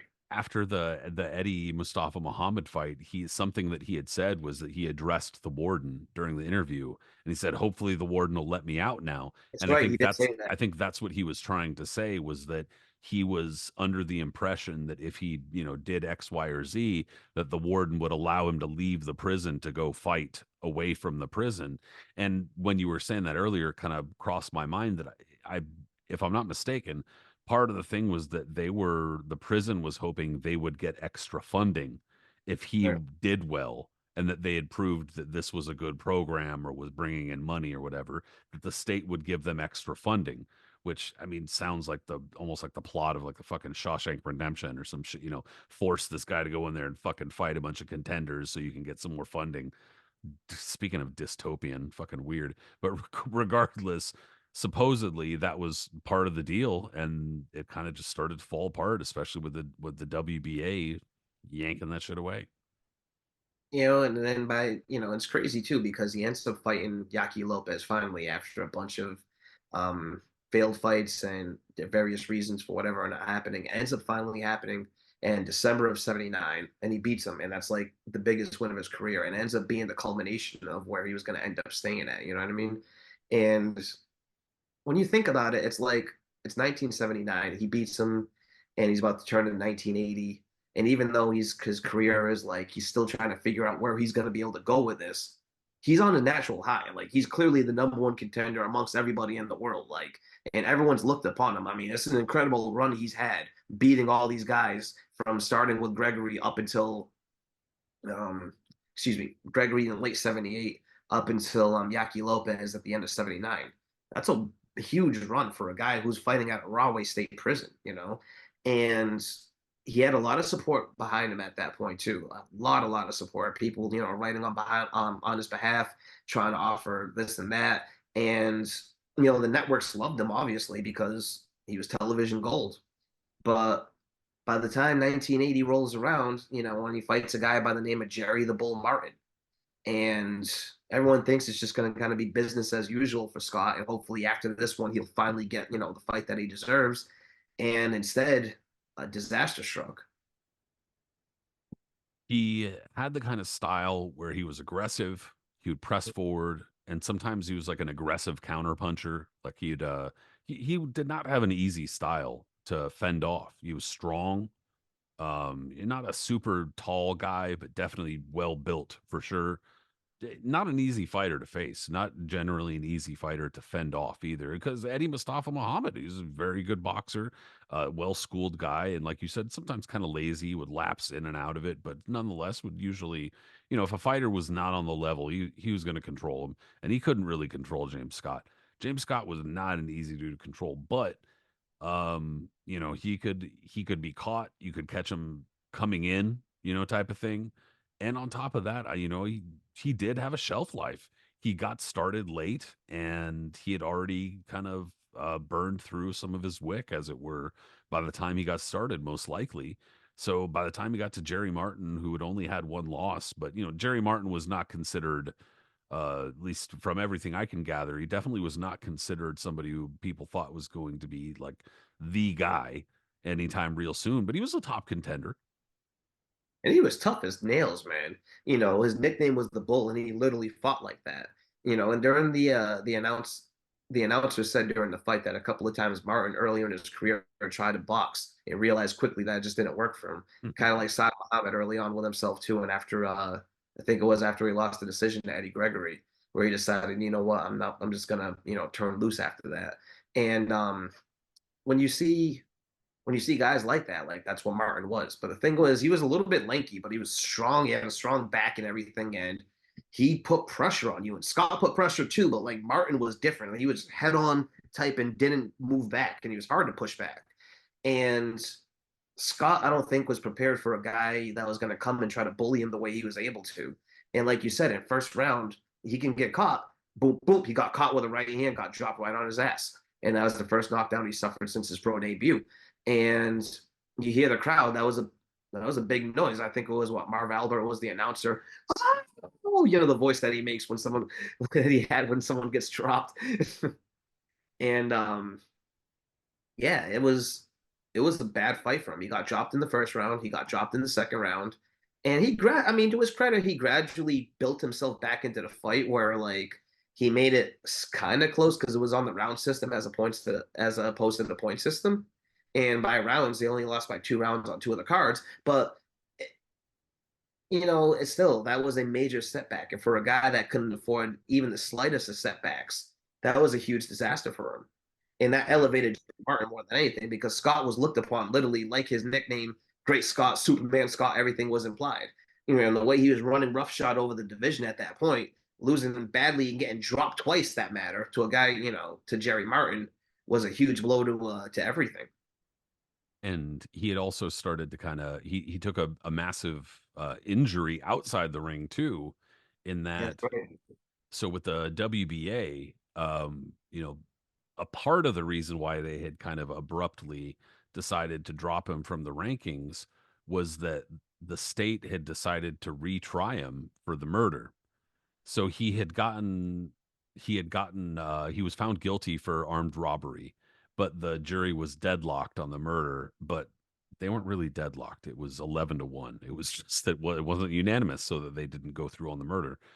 Because long story short, when you go after, you know, when you go after perps, certain types of crimes, or certain types of murder or whatever, it's got to be a unanimous verdict, or else it's not, going through. And so that being said, they retried him, and because he was being retried, it was going through this long process of, the retrial and the kind of the appeals process or whatever. And the WBA, I think, just decided there was too much danger there. they didn't want to deal with the potential of James Scott getting indicted for murder, and then now they have to deal with the fact that they've got this highly ranked and potentially, champion who's just got indicted for murder or whatever. So a lot of things were just really falling apart. And like you said, going into the Jerry Martin fight, like he just couldn't afford to misstep. He had already kind of misstepped to get back into prison. Like he'd already kind of burned through. This is on his ninth life, and so Yeah. he couldn't lose anymore, and he lost this fight. Even so, it wasn't over for him. Like I was saying earlier, very charismatic guy. He definitely squeezed every ounce of blood out of this freaking Rahway Stone, dude, for sure. And I mean, a couple months later, they wound up, or I'm actually a year and a couple months later, I'm sorry, they wound up coming back to Rahway. Absolutely. So like he has an interim fight with aforementioned that we talked about earlier in the show, Dave Lee Royster, who fought a draw with him in his early career in Miami Beach, and stops him, and that moves on to our next guy, Dwight Muhammad Qawi, then known as Dwight Braxton, hardened. Hamden Buzzsaw. One of the oh man, dude, one of the toughest dudes you could ever fight. And it's one of those guys, you know what, we've talked about this, not on the show, but like off of it, where it's like, I would fucking hate to fight a guy like Cowie, all right? Short, stout, built like a tree trunk, and doesn't have the style that you think a guy built like that would have, where he would just come in and just kind of wade in, slug in. No, like he was very apt at slipping and sliding punches as he like moved in on our crouch, so it made it hard to really hit him. He would beat the shit out of you with the body, everything. He had a really good jab. He got out jab you, even though he was like 5'7" and light heavyweight, and like he was gonna beat your ass and laugh at you the entire and that's time. the thing. He had that giant mouthpiece that was like that covered everything from top to bottom. The Apollo Creed one, I want to call it, because Creed kind of had a similar one in Rocky. Yeah. Giant, one of those giant mouthpieces that you wonder how he breathes out of it. But he's sitting there grinning at you while he's just beating the shit out of you. And he's kind of taunting you too, because he's grinning the whole time. And like, watch the Leon Spinks fight. All right, when he's cruising. Anybody who ever had a big brother just immediately was taken back to the days when their big brother was whooping their ass, just giving a complex mid-fight, like, oh no, Jesus, no, not again. Absolutely. And Cowie at this point was building himself up to where he was only 14-1, but he came from the same system as James Scott. They sparred together in Rahway, and they had animosity because Braxton, I'll call him Braxton just for when he was back then, right? So Braxton back then was a guy that came from Rahway, and they sparred with James Scott. I think he claimed that Scott owed him like $300 for sparring sessions or whatever it was, and that Scott never paid him. But it was, a long-standing beef. And it's interesting before the fight starts, where if you watch, I watched it last night, the intro of it, and shows you how much of a fucking man that Cowie is, just a tough-ass dude. They interview him, they go, why am I coming to Rahway prison? He's like, to fight a man. Why else? James Scott ain't Superman. James Scott's not that. He's a man just like me, and I'm going to beat him up and blah, blah, blah, blah, blah. Like, very direct and very to the point, And Cowie was feeling himself. Like, at this point, he had only one loss, and he's basically learning on the job because, like Scott, it's not like he had an extensive amateur career, if he even went at that. It was a prison career. But he had a very astute trainer, and he was coming off of an absolute thrashing of Mike Rossman that made him an up-and-comer. Like, Rossman got the shit kicked out of him in that fight. So, you're shaking your head. You know what I'm talking about, right? Man, there were a couple times where Rossman just somebody took the wood to him, just whap, poor guy. I mean, he was a very good fighter for sure, but yeah, just there were a couple times where he stepped a little bit too far over the line. I think that was one of them. Yeah, I mean, he was already past it by that point, When he fought Rossman, He'd been around for a little bit. He did. Like, he lost the rematch to Galindez, and that was humiliating enough. Remember, I think I told you when we were talking before the show that the way Galindez taunted him and his team, because they were very salty about losing their first fight. The way they were taunting him and running up, like after the fight and doing, bro, if I was on Team Rossman, I would have taken a stool and ran up to any of those dudes, just clobbered them in the head. Like, I wouldn't be able to take that. That would have been some shit. That just would have made me lose my mind.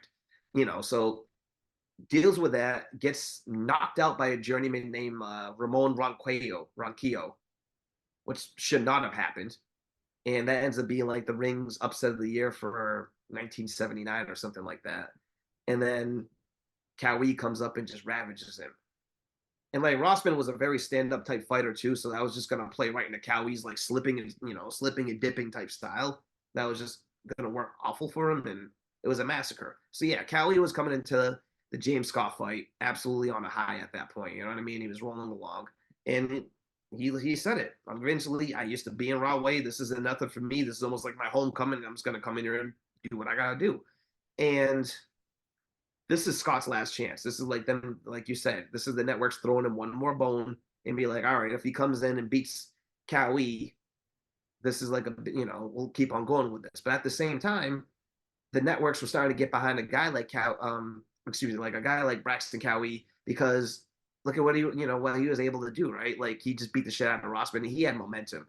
And the fact that there was a story besides James Scott, there was the story of Qawi going back to Rahway, his old prison fight stomps to fight their top prisoner. You know what I mean? As a guy And who's Matthew Saab Muhammad was already out there too, and his story was already like, and he with didn't like with all he due didn't like respect to James Scott, Yeah, his like Matthew Saab Muhammad's story was like, if you want a human interest story, yeah, you know, absolutely. And a guy like Scott, it's like him and Saad Muhammad already hated each other. There was a long-standing beef and rivalry where they didn't really think highly, and that was the fight that kept on getting mentioned about being potentially made, and it just kept on falling through. And that would have been a hell of a fight. I mean, that would have been a really hell of a around 1980, 79, 80, sure, you know. yeah. I mean, But you put Saad in with anybody, but yes, that would have been a great fight. definitely, I mean, I favor Saad at that point. You know what I mean? Especially if it took place in 79, Yeah, because he would have had to go through some shit. He definitely would have got hurt, would have been rocked back and everything like that. But I mean, Assad was supernatural, and that's why we consider him the greatest action fighter in history. Like he was that dude, yeah, right? and he hadn't quite been beaten up by that point yet. He wasn't, absolutely not. And so back to the fight, um, this was Cowie's homecoming, I guess, and then Scott on his last bone. And what's interesting is that Scott, like we said earlier, right? He was one of those guys walked in with his hands up, just kind of always pressure, always pressure, always pressure. For whatever reason, this fight, he decided to box. And the commentators, Pacheco and Marv Aldo, were just kind of even dumbfounded by this. They're like, this is not James Scott. This is not how he tries to do. If he's trying to like show a new Maybe that layer, was blackjack. yeah, right. Maybe. Sorry, Well, yeah, sorry. nah, yeah, but it's like I was watching it too, and I was kind of dumbfounded because all the footage I watched of Scott, he doesn't fight anything like that. And it's not to say he looks really awkward or like, a deer in headlights or some shit trying to box off the back foot. I mean, on the contrary, it's not bad. It's just clearly not something that's like his go-to. And Cowie gets adjusted to it after like a round or two. Like even he seems confused by what was happening. You know what I mean? At first, not that he was in control, but he was just kind of saying like, what is he trying to do with this? Does that make sense? Yeah, But then almost like he was afraid he was laying a trap, but he wasn't. He was exactly, just yeah, yeah, waiting too yeah. He much. was just trying to play. Yeah, he was just trying to box and whatever he was doing, and Cowie's just kind of watching, like, well, what are you trying to do? And then eventually he was like, well, fuck this, and he starts rocking and rolling. And it doesn't. And it's not until like the fifth round or so that Scott decides to finally like wake up and starts fighting the way he fights, and clearly starts landing punches and rocking Cowie back. And you hear Pacheco and everyone else like, blah blah blah blah, and it's like. And then he stops again. It was almost like he was being like Mustafa Muhammad at that point, where he's having like gaps in what he's trying to do, and it's past it. The flame, the momentum he had, the fighting that he had, everything like that, would clearly was just like a little past at this point. And he was, even though it's only 1981, he's part of like a older part of the generation. Like there's about to be more stuff moved up, and he's not going to be a part of that crew. And he ends up losing the decision. Well, and if the prison records are correct, then he would be at this point 34. You know, Yeah. so he's obviously time's running short. Anyway, time's running short, and he's got to be feeling that. But he loses this decision, and I think that there's a portion of this too that like you talk about the history between um Dwight Muhammad Qawi and James Scott. And part of this also, this entire thing with James Scott becoming kind of like a celebrity within the prison too, like we said earlier, they interviewed the prisoners and stuff like that. And there's this undercurrent of like, look, James Scott's really charismatic and outspoken, and he's seems like a nice guy, and their interviewers like going back and forth with him, and doing little promos and all this type of shit. He seems super likable, right? But then you start to read other interviews, and people are like, yeah, he's kind of an asshole. He's kind of a dickhead. He's not very nice and stuff like that. And it's kind of like, why the shady two-sided shit here? Like what's going on? Well, I mean, part of this too, with him becoming kind of a celebrity within the prison, was he was making purses. He was getting paid. He was Oh accepting yeah, that's big. purses Yeah, for these absolutely. fights. And so basically, he wound up with money, and he was able to spend his money in the prison. Yeah, And one of the ways he spent his money when he was fighting was he would eat steak and eggs every day. And that's like, prisoners don't get to fucking eat steak and eggs every day. And so mhm, you're kind of creating a situation, or whoever it was creating a situation, and he was feeding into it, where he was now like the elite of the fucking prisoners, and they hate his ass because they're seeing this fucking guy getting to eat a bunch of shit that they don't get to eat. And there he's going to fucking do training and extra this and that, and spend extra time doing this, and getting out of his cell then, and blah blah blah, getting treated well by the guards here because they're getting notoriety, et cetera, et cetera. So I think that there was a lot of resentment from the other prisoners, and I think that probably Dwight Muhammad Qawi probably felt that too, because he was just his little sparring partner back in the day. You know what I mean? And so he probably felt some measure of resentment, or some kind of like get back or whatever that he wanted to get. And you know that there's a chance too that got to James Scott, the mixture of having to wait because he was somewhat active over a pretty short period of time, but then was still kind of waiting in the wings to see what everybody was going to do, because he was at their whim. He had no say, and he could only fight when they said. And that probably got to him, but then it also probably got to him that he was having to wait, in the sense that like he didn't really know what the fuck was happening. So true. I would It's imagine that all this stuff weighed on him. I met Cowie. I've met Cowie a couple of times at the Hall of Fame. Um, when he got inducted, I got to spend a little bit of time with him because I was up on the stage with him doing his fist casting, and so the first thing I asked him about, because I was most curious, was the James Scott fight, not about the Sam Muhammad fights or anything, because I figured everybody always asked him about certain fights. You know what I mean? Like, oh, Dude, how did was you it? ever apologize for beating Leon's ass like that? Be honest. I never brought up the Leon fight with him. That I love Leon too much, man. As a personal friend that Leon was for me, I ain't gonna bring that up. was rough, dude. Man, that's one of the saddest ass whoopings you will ever see. Coldest ones you will ever see in Yeah, boxing that's history. brutal, dude. And he loved it. And that fool loved Every every second of moment of it, it. because Cowie was feeling animosity from losing to Michael and wanting to get some get back, and he was able to get it because Leon was basically a glorified heavy bag at that point. You Yeah, know, so that was ugly. but so I'm on stage with Cowie, and I forgot when he got inducted, but I was definitely like probably under 21 maybe or so. And we're on stage and we're talking. I'm like doing his hand and stuff like that. And I was like, "Yo, can I ask you a question?" And he was like, "Yeah, man." And I was like, how was it? I was like, "So when you fought James Scott and blah blah blah." And the first thing he does is he looks at me. He was like, "Kid, how old are you?" He was like, "You weren't alive for that." And I was like, and I told her this is probably before YouTube. I was like, "I read a lot." And I was like, "I just read a lot of books," And he laughed, and he laughed and he smiled because you could almost feel like he's still like happy that he whooped his ass or whatever, right?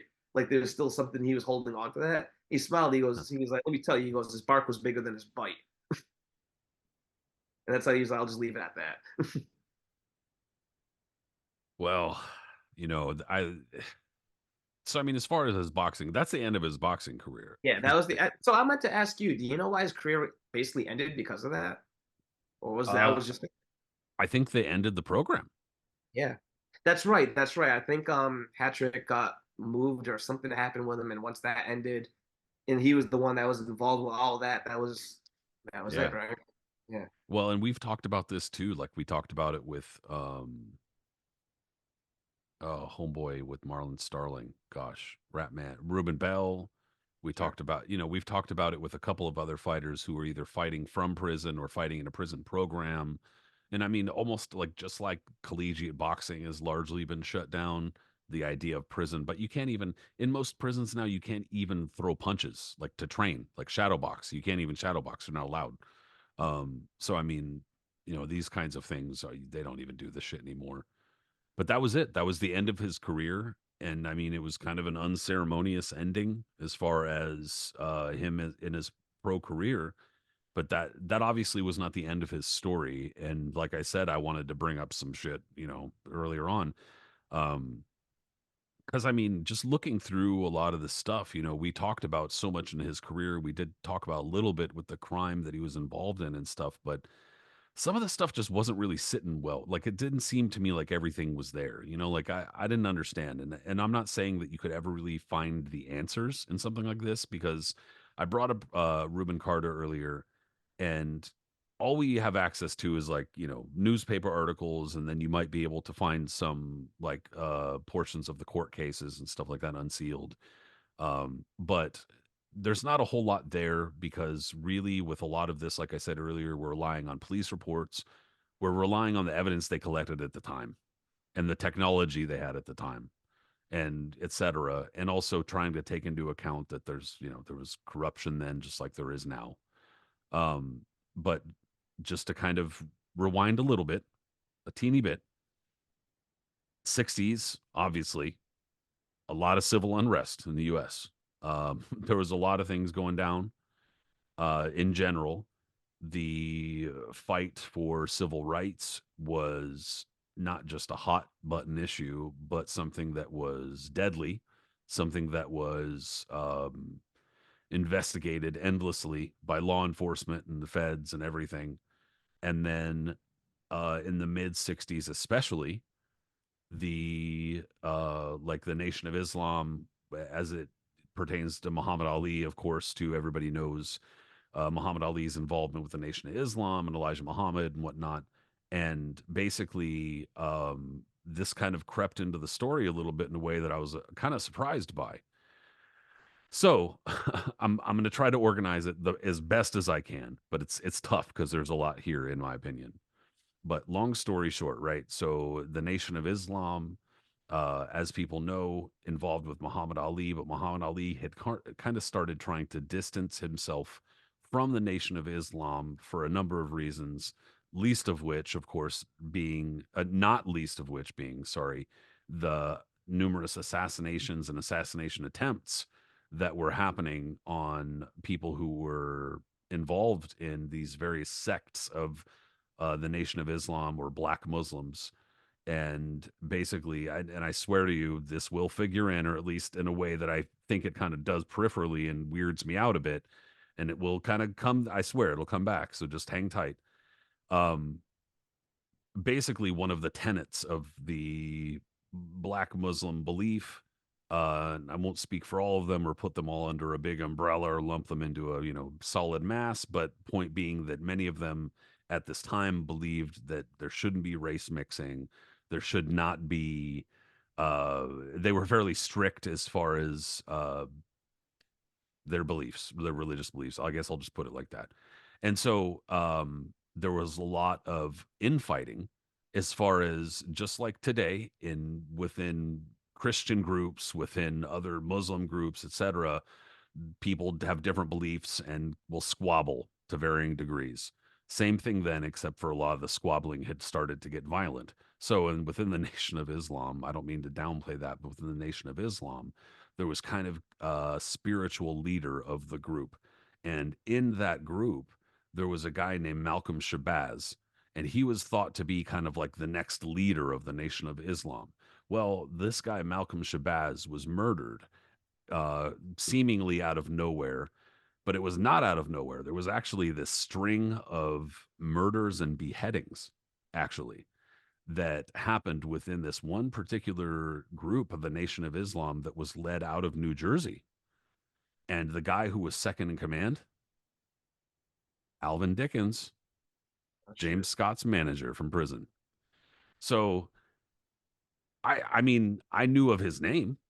I didn't know anything about his history because I started looking through this and I'm like, all right, who else has he been involved in? Like, because you don't just get like involved in boxing like this out of nowhere, right? Like, what do you do? Like, who is this guy? And so I started looking him up and I was like, why is this name coming up with all this shit? What is this? And I was like, well, there's, this doesn't have any sort of involvement. Like James Scott bought, there's no, I don't understand how this would even, come to be or why any of it would matter at all. But, first of all, James Scott actually, just like Reuben Carter, converted to Islam in prison. And James Scott, his converted name was actually, I just wrote it down too, but I had Rajan Muhammad. So he himself was a Muslim. And then, and I'm not trying to suggest anything by all this, by the way. I'm simply saying there are connections that are weirding me out, like I said earlier. But then on top of that, basically there was this series of crimes that this sect of the nation of the Nation of Islam, or the Black Muslims, were said to be funding their enterprise or whatever in New Jersey with armed robberies and killings, and that basically one of the things that Alvin Dickens went to prison for was him and a group of other guys were in the process of committing one of these armed robberies and shot a cop who was working as a security guard at the time and paralyzed him. And so he went to prison. And then basically, after this association or whatever, and he was in prison, his son was also involved with a whole other group of kids who did the exact same thing and were found, in his house that he owned. Like the cops found all of these other kids, in his house and whatever. And it was kind of a big scandal, but nobody ever really, put together all of these pieces. And then on top of that, the kind of kicker that kind of made it strange for me was that when I went back and was starting to look through the case for James Scott, right? Like, so again, these don't really seem to relate to James Scott. So what? The guy's a prisoner. So of course he did some shit, right? So it's kind of a coincidence, but it doesn't relate to James Scott. Well, so going back into James Scott's crimes, right? He went to prison in the 1960s. And that was his first kind of longer prison stint. And when he was let out, that's when he had started his boxing career. And then in 1975 was the big crime that everybody knew and that he was saying he was innocent of. So according to the official account by the police, but this seems to be somewhat corroborated by numerous people and people who didn't really seem to be involved too. Basically, James Scott went to Newark, and on this trip to Newark, picked up a couple other guys, and then picked up one other dude who was supposed to tell them where drugs were. That's right. Yep.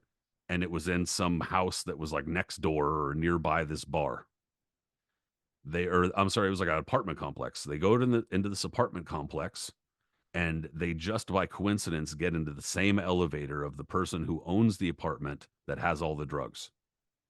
So then half of the people go back down to the car. The other half, James Scott and another guy, pistol whip a guy, make him strip naked, and then they rob the apartment of the lady who got into the elevator too, of a few $100s and some drugs. They take the guy up to the roof, and they say, "We're going to throw you off the roof." The guy is able to escape back to his apartment somehow, and they all run. And then one of the guys, the guy that they picked up, who was the courier or the middleman, wound up getting shot and killed. And about an hour after this all happened, his body is dumped on the street. Witnesses take down the license plate of the car that dumped his body.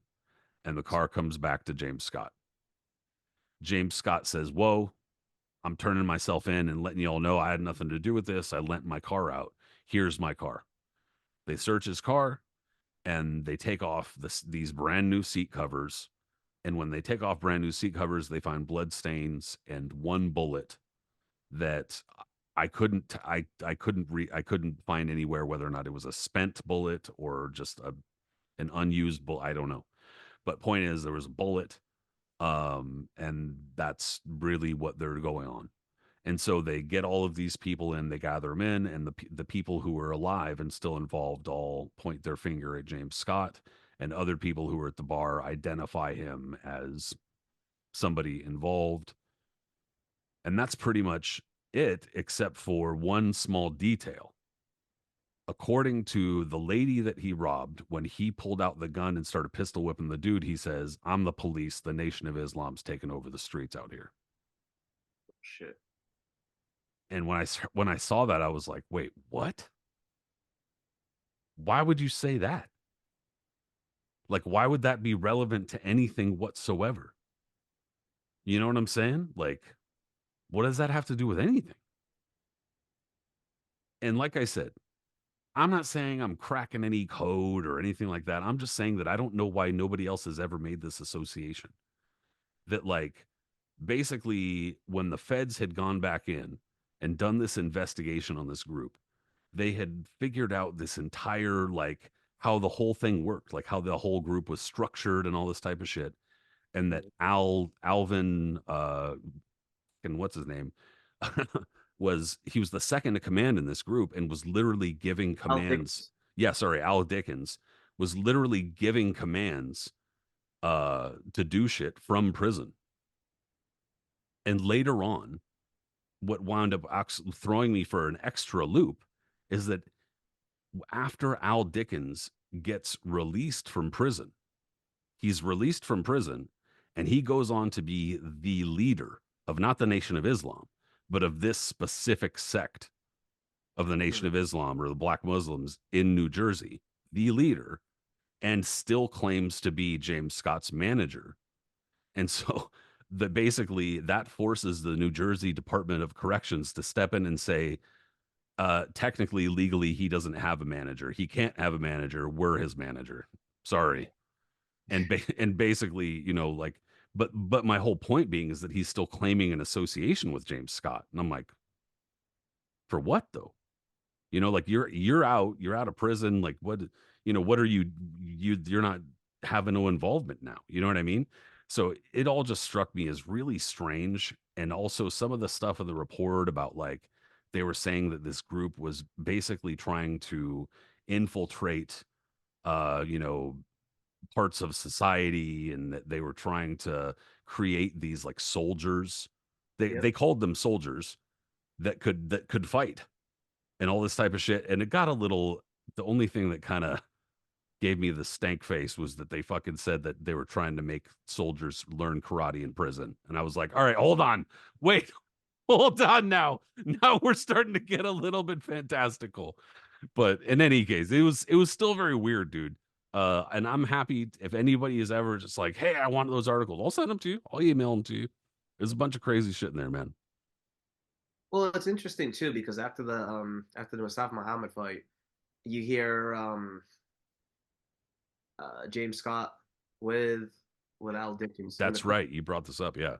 and he's over there and he goes and right after the interview, so he's talking about how he wants to fight Rossman next and yada yada yada, but then immediately afterwards he was like, I want to introduce somebody over here. He was like, everybody knows Muhammad Ali. He was like, where we're from we call him Clay. He was like, this is the real Muhammad Ali. This is my manager Al Dickens. He was like, come over here, put the camera on him, and he brings him in and you see Al Dickens sitting next to him, and he was like, what we want, all we wanted, we was like, we want to fight, and he was like, we're making an open challenge to fight Cassius Clay 10 rounds. Come here and fight us for 10 rounds. We don't want the title. Let's just be man to man and blah, blah, blah. He doesn't go into detail why this fight needs to happen. He just kind of explains that he wants his manager to fight Muhammad Ali in 10 rounds, man to man. And this is right after Muhammad Ali had gone on his world tour and Yeah. distancing himself from the Nation of Islam and every, I mean, this is a little after that, but I mean, it kind of makes sense that they might be resentful if what I'm saying is correct, or Mhm. if there's something to it.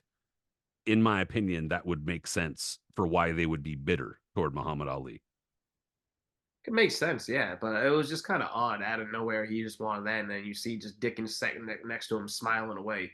And first off, nothing like that would have ever happened. Yeah, was Ali on the tour after beating Spinks in a rematch? Sure, yes, he was. He was going around and beating, fighting Lyle Alzado and doing whatever the hell else he was doing in '79. But like, I can't picture Ali going to Rahway State Prison to have a 10 round exhibition with some guy over there. All right, and the way Dickens looked, anyways, too, it wasn't gonna be like he was gonna last 10 rounds with Ali. So let's please. Yeah, I don't know what they were. I don't know what that was all about, but I have no idea, and it was just I found that a bit odd because he went right back to talking about how he wants to fight for the title, what he's going to do, and he also speaking of the stake stuff, he did mention also in that interview. He was like, because Merchant asked him, "What are you going to do after this fight?" He said, "Mr. Hattrick he said has a steak dinner ready for me, so I'm going to have that and then do whatever."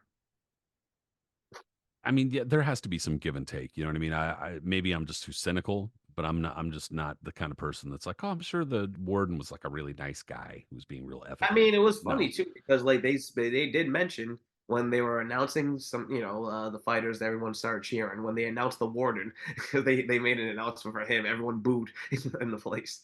yeah, nobody's gonna actually like the fucking warden. Who the fuck wants to even like? Why they have to announce the warden anyways? Yeah, they're treating this guy nice, not us. This Yeah, guy, It's- yeah, exactly.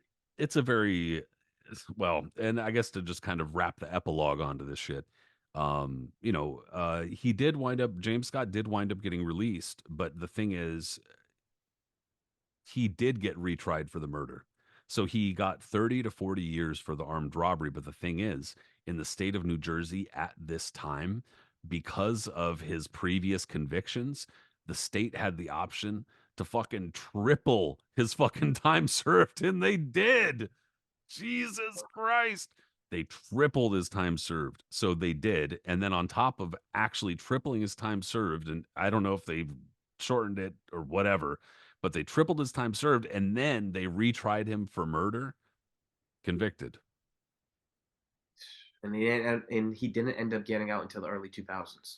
Didn't wind up getting out until many, many years later when obviously there was no hope for anything in terms of Anything. boxing. And he just a few years after getting out started exhibiting signs of dementia and then wound up having to go live in a facility because he got full-blown dementia and died in, I want to say, 2018 or 2019. I think a little before then, but yeah. But before that, You I might want be to right. say like 2017 or something around then. I think he passed away, but he was able. One thing for redemption that he was able to accomplish was that he was inducted into the New Jersey Boxing Hall of Fame, and that happened around 2012 or something like that. I want to say, and he was there for that. He was present for that. There's photos of him there at the Hall of Fame, and even though he was going through it health wise, probably at that point, he can see the proudness of his face while he's being brought up and being inducted.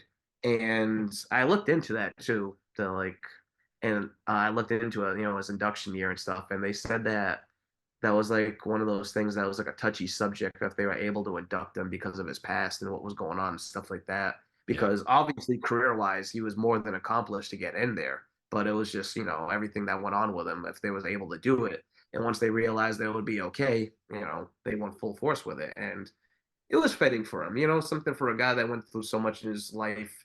And I mean, granted, if he was whatever whatever was justified or not, everything that he had to go through, it was fitting that he was able to. I mean, for what happened with his career, that's the way to put it. For what happened with his career at the end of it, it was fitting that he was able to get some kind of like uh what's the word I'm thinking of? Um, not remembrance. You know what I mean? Like Redemption or yes, yeah, like sort of like redemption at the end of his career. Like he got inducted into a Hall of Fame. You know what I mean? It's not the boxing. recognition. Yeah, yeah. Yes, yeah, yeah. He finally got recognized for his deeds. Instead of getting a chance to fight at the championship, it took years later, but here he is getting recognized and being inducted. Yeah. You know, sometimes there's no like, straightforward moral tale. Sometimes there's no the bad guy gets his comeuppance and the good guy, fucking wins the day. Yeah, that doesn't always happen that way. Like I would sometimes wish it did, but life is complicated. And so, you know, Henry Hascup is the guy who still has a lot to do with the New Jersey Hall of Fame. And I know he really does a lot of research and knows his stuff, and he takes it Sure. pretty seriously. So I don't think he would have even considered inducting James Scott unless he had his good reasons and everything. For me, when it comes to like James Scott and the whole like ethics or like the everything behind this tale, like I told you this before, but I think that there's a pretty good chance that in reality, there's a good chance that James Scott was dealt a really shitty hand in life. He Yes. wasn't given a lot of opportunities. He grew up in a really crappy place, and I think that there's room for that to be the case, but for him also to have done some really icky stuff. Well said. Um, Absolutely. but also, for it all to have basically evened out, at least as much as it could have. He got his comeuppance in a way, and in one of the most horrible ways that a lot of fighters do. He died with nothing in terms of finances and up here. Yeah. And then, And what's sad too is that he he worked mentioned with in the kids interview. too toward the end of his life. So, I mean, there's a lot to kind of balance out here. There is. I didn't mean to cut you earlier, No, but no, like please. it's sad too because in interviews before some of his fights, he's talking to Ferdy Pacheco and others, and he's like, I don't plan on fighting that long. He was like, I plan on having all my faculties intact. He was like, I don't want to end up with brain damage and yada yada yada. And that's one of those things. It's a sad thing that like in boxing, you can't predict who's going to get brain damage one day or not. Like, you have a lot of these fighters that in retrospect, you look at their careers and they die of Alzheimer's, CT, whatever it may be, like dementia, just put it as that. And you're like, for instance, like a guy like Paul Pender, right? I mean, like, granted, now we look back and we find out he played a lot of football as a youth and stuff that might have contributed it. But you look at his overall career, he didn't have a ton of fights compared to a lot of his contemporaries, and he didn't really take a ton of punishment Yeah. a lot compared to his contemporaries either, because he didn't have that type of style. Yet he developed really, really bad Alzheimer's near the end, as his wife said, and when his brain was examined and how bad it was looking, stuff like that, you just don't know. Yeah. Scott didn't seem like he had a long career. Obviously, he didn't because the gaps in between and stuff like that. But who knows about the amounts of mounds and mounds of rounds he was probably sparring over at Rahway and other Yeah. institutions, and things he was going through over there. You know what I mean? Maybe without headgear. Who knows? We don't know this stuff. So it's like, Yeah, and I mean, I guess not to get too much into like the science of it, of but course. they don't really know a ton about it yet, but it seems like there's a far stronger genetic component to Alzheimer's and dementia than just the getting hit in the head thing, and that's far more linked to specifically CTE and not dementia and Alzheimer's, but But I mean, I don't no, know no, no, what. no, no. I'm not to Yeah, correct you at all, but we do see still a very positive correlation between fighters and those conditions. That's what we're still struggling to understand. When I think the overall lesson is just don't fucking get hit in the head repeatedly. Just avoid it as much as you can. That's the overall lesson. But no, there it's a crazy tale, and it is one of those kinds of tales where if somebody were to just make a movie about this one day, it makes sense. I mean, how many fucking episodes have you and I done where we've ended it and we've been like, are they gonna make a yeah. movie about, like, here's the So, material right here, just make the movie. all right, what do you think was Scott's chances against some of those contemporaries then back then? Because we can think of like some of those fights, and they would have been incredible, right? Like Scott against Conti, for instance. Um, that would have been a banger. You know what I mean? Like I almost feel like I have to favor Conti at that point because Scott was still kind of younger in his career. Well, I But mean, at the same Victor point, Conti was probably a pretty good. No, I'm just kidding. am I pronouncing his name wrong too? No, Conti. you got it. I was Okay, just I was like, fucking holy around. shit! I'm like, No, oh, John oh. Conti for sure. Yeah, yeah. I Yeah, was yeah. like, oh, no, am I been butchering his No, name? I mean, if you're British, it's probably Conte, but yeah, John Conti for sure. All right, but I mean, if you think about the time period, and not to get too deep into it, Conti was going through some stuff in the mid '70s as he was champion. Eventually, gets stripped, and his career never really recovered from that point. So, if you want to put on that time frame of when that could have happened, who knows? Could have been interesting. Um, the Saad Muhammad fight. Well, Ring Magazine actually used feature that as a column in one of their What If columns back in the day. So Ring back in the '90s used to have a column where they would do like a computer simulation, I think it was, right? Like they would do basically what they did was they did a whole backstory of why of their what could have happened and why they didn't end up fighting. And then they would do a storyline of them actually getting ready to fight. They would come up with like a mock press conference. They were talking how the fight ended up happening and it's gonna do that. Then they would do a round by round, round one, so and so did this and that one did that, blah blah blah. And like they did fights like that up until whoever would win, whether it be by decision, knockout, yada yada yada.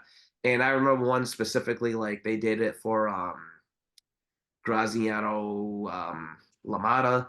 They did one for Sugar Ray Robinson. What's his Charlie Burley. They did one for Tommy Hearns, Mike McCallum, and they did one for James Scott and Matthew San Muhammad. And they broke down why, what was going on in '79 and what was happening and why they didn't end up fighting, even though it looked like it was going to happen. And then they made it to where they built it up. So then they gave you that dream scenario of them like fighting after that. You know what I mean? Okay, Scott was able to get out, so he's going to be able to fight, and the Playboy Casino and Atlantic City or some shit like that, and blah blah blah blah blah, right? And so yeah, they ended up having Scott, end up getting stopped in the late rounds after back and forth, typical side thing, but it would have been fascinating, right? Yeah, and I think something you do have to consider too is like assuming we're putting some fantasy scenario on here is that if Scott Yeah, were actually not in prison and eating a normal diet and like training against yeah, actual totally.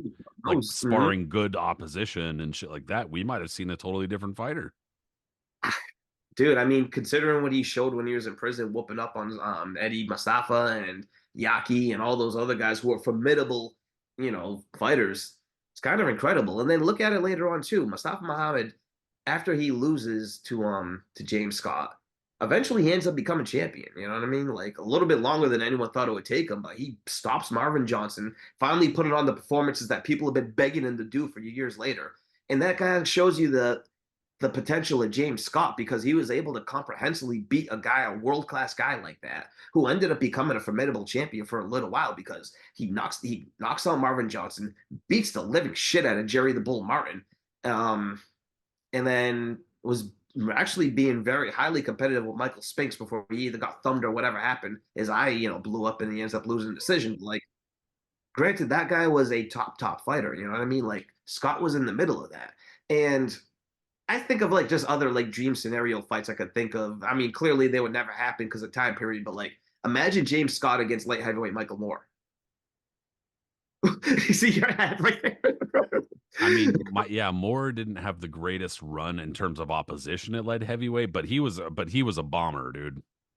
Did not give a shit, just went out there Joe McClellan style trying to take your ass off. That would have Yeah. been a fucking war, right? Yeah. Somebody was going to sleep in that shit. Somebody was going down anyway. Like within like 3-4 rounds. There ain't no way something, not a chance. Yeah. Moore at light heavyweight was a scary dude for sure. Oh man. And then it's like different eras. Like again, if he kept clean, never got into jail, or like it could have been a different chance. Scott could have been a champion and definitely plenty of different eras. You know, I don't know if he would have competed with a guy like Roy Jones, who was like extraordinary. But a guy like Virgil Hill, I mean, who was a great fighter and stuff like that, Scott would have gave him a run for his money. JB Williamson, please, Yeah, take his ass into Bismarck and Yeah, yeah. I definitely would have taken him to Bismarck with 3 home-cooked judges and everything like that. But I mean, I don't know. It's just a very fascinating story. And like you said, Pat, it's one of those that like I'm surprised there's not been more done on it in documentaries or whatever. But this is boxing. People kind of look at it with like a side eye anyways, especially the general, when it comes to that type of stuff. But this is one of those stories that's like they've done similar stories to this, all right? They kind of have. Like think of that movie that well, the Wesley Snipes movie. Kind of something similar to that. Remember, like in the early 2000s, he fights Ving Rhames in prison or some shit. Oh, fucking Undisputed. Yeah, like they kind of. I don't think I've ever even seen that, but I know what movie you're talking about. Yeah, Jesus. I think Ving Rhames was the champion that comes to jail to fight the. He gets sent to jail, and then Wesley Snipes is like the uncrowned champ, as the jail champion. They end up fighting. That's what happens. So there's been Yeah, that some kind movie of like, can't be good, but now I kind of maybe I need to see it. I don't think it was good.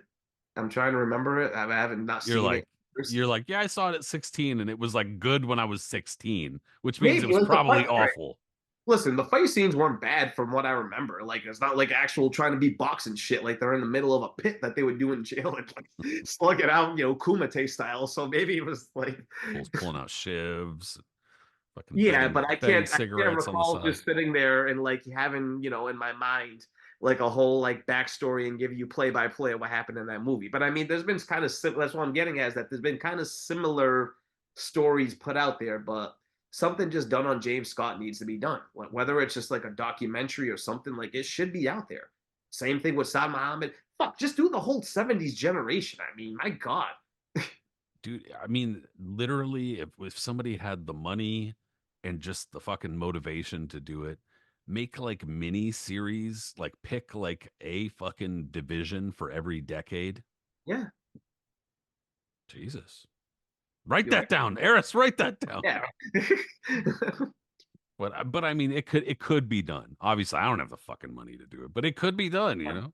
And it would be amazing. And like, if you just look back at that, the late 70s of the light heavyweight division and what was burgeoning right there, and the guys that were coming up and becoming champions, and what was about to go from there, it was a magical few years. And James Scott, for that brief moment, fit perfectly into it. And not only that, it was just his persona of being an actual inmate made it even more of a limelight, that you're just kind of like, wow, man, what the fuck? And like, you just wanted to tune in for that. So, what a fascinating time. And it's a story, again, that we've said before, it needs to be told. We just say it in the proper context, that we're just, telling it as it is and where it goes from. And these are just fascinating stories that just need to, that we're just putting out there. Yeah, Guys 100%. that more or less will be forgotten. And yeah, go And we ahead. just like to do this too. Like we're not, This is fascinating shit, man. I mean, nothing against the current state or nothing like that, but I mean, you can talk about that and listen to 1,000 other ones who talk about it. But like, when you want to break down a fascinating story that goes in depth about a certain era and go back to that generation, everything, you can't beat it. I mean, I'm a history nerd, so that's why I talk about it. But yeah, no, for sure, dude. And I mean, there are 1,000 podcasts out there right now talking about whatever is going on with Golden Boy or PVC or whatever. I mean, great, cool. That helps keep the ecosystem going, and that's good. But the whole point is that like we're not interested in just adding to that. yeah, We got our own shit to talk about, and this is among that shit, dude. I appreciate you though, bro, because this is a lot of fun. absolutely. Always a blast. Everybody, thank you so much for tuning in. Whether you listened in or watched, we appreciate you. Go ahead and subscribe, whichever method it is, and we'll try to get back whatever comments you leave and whatnot. We do appreciate those too. But as far as social media goes, if you are on X, God help you seriously, but go follow my boy Aris Pina, Punch Zone Aris. Follow my account, Boxing History, but also the Knuckles and Gloves Boxing Podcast is on X and also Facebook and Instagram too. So if you want to give us a follow on those platforms, we appreciate it. And Aris, we'll talk soon, bro. Have a good one, y'all. Later, everybody.